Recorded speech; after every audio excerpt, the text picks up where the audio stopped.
My father stared at me during the reading of the will and delivered the words I never expected to hear. He said Olivia, my sister, would receive $11 million, while I was told to make my own way in life. For a moment, I felt as though I had forgotten how to breathe. But before the meeting could end, our family attorney, James Carter, made an unexpected announcement. My grandfather, Henry, had left behind a sealed letter, and according to his instructions, that letter could only be opened if I was there. What happened next uncovered a secret my family had kept from me for years. My name is Sophia Miller, and for most of my life, I had been the daughter nobody seemed to notice. Olivia was always the center of attention. She received the expensive presents, the compliments, and the praise. I was different. I was quiet, and I spent most of my free time reading about science, conducting little experiments, and filling notebooks with questions. Grandpa Henry was the one person who never made me feel insignificant. He used to call me his little scientist. Whenever I asked a strange question, he never laughed at me. Instead, he encouraged me to find the answer myself. He made me believe that one day I could accomplish something important.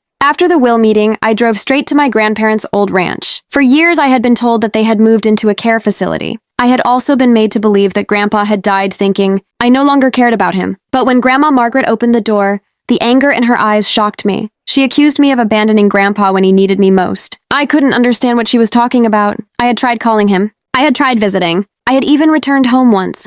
But Olivia had told me that nobody was there. Then Grandma showed me something that changed everything. It was an old notebook containing the phone number Grandpa had repeatedly called. The number wasn't mine. My parents had secretly given him a false number. They had told him that I had changed my phone number because I was embarrassed by our family and wanted nothing to do with them. At the same time, they had told me that my grandparents were unable to receive visitors. Suddenly, Grandma and I realized the horrible truth. We had both been deceived. Neither Grandpa nor I had chosen to stay away from each other. My parents had deliberately kept us apart. Grandma immediately called my parents and demanded that everyone come back to the ranch that same evening. When they arrived, I stood in the living room and watched their expressions change as soon as they saw me. James Carter placed Grandpa's will on the table and began reading. Grandma was given the ranch. Then came my inheritance.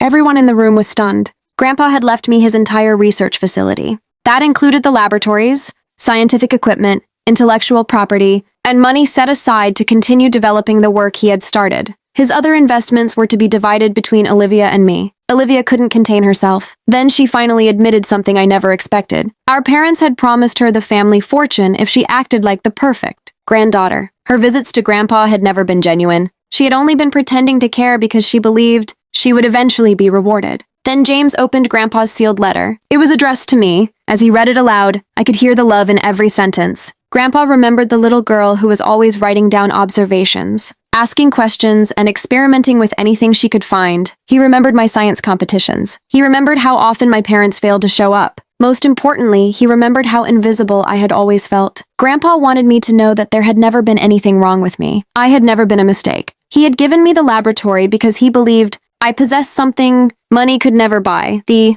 determination and courage to create something meaningful. My mother immediately demanded that I give Olivia part of my inheritance. My father tried to guilt me into agreeing. He said that family members were supposed to make sacrifices for one another, but I refused. I told them this wasn't really about money. The real issue was everything they had taken away from Grandpa and me. They had stolen years we could have spent together. Grandma finally lost her patience.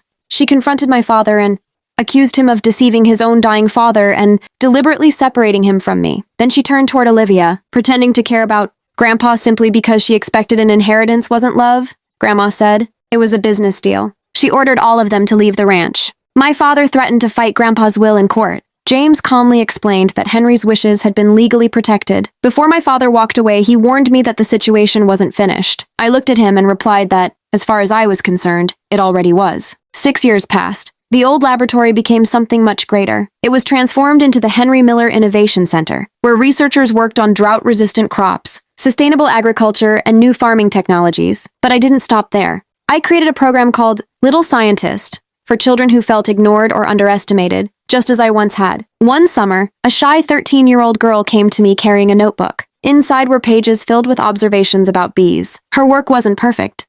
Some of the notes were messy, and her drawings weren't polished, but her curiosity was extraordinary. I told her that she was brilliant. She looked at me with surprise and asked whether I had actually read everything she had written. At that moment, I understood exactly what she was feeling. Years earlier, I had been that girl. Then, unexpectedly, Olivia came back. She didn't return to ask me for forgiveness. She simply wanted to see what Grandpa had built for me. I showed her around the research center. Eventually, she began helping with the children's program. We never became the sisters we should have been. But for the first time, Olivia was doing something without expecting money, praise, or a reward in return. My parents never came back. Grandma, however, remained close to me. One evening, she handed me Grandpa's old silver pocket watch. When I opened it, I discovered a tiny photograph from my very first science fair. Beside the photograph was a handwritten message from Grandpa. He had written that his little scientist would change the world someday. That night, I sat outside beneath the stars, holding the watch in my hands, and finally I understood what Grandpa had truly wanted to leave me. A legacy isn't defined by how much money someone leaves behind. It isn't measured by buildings,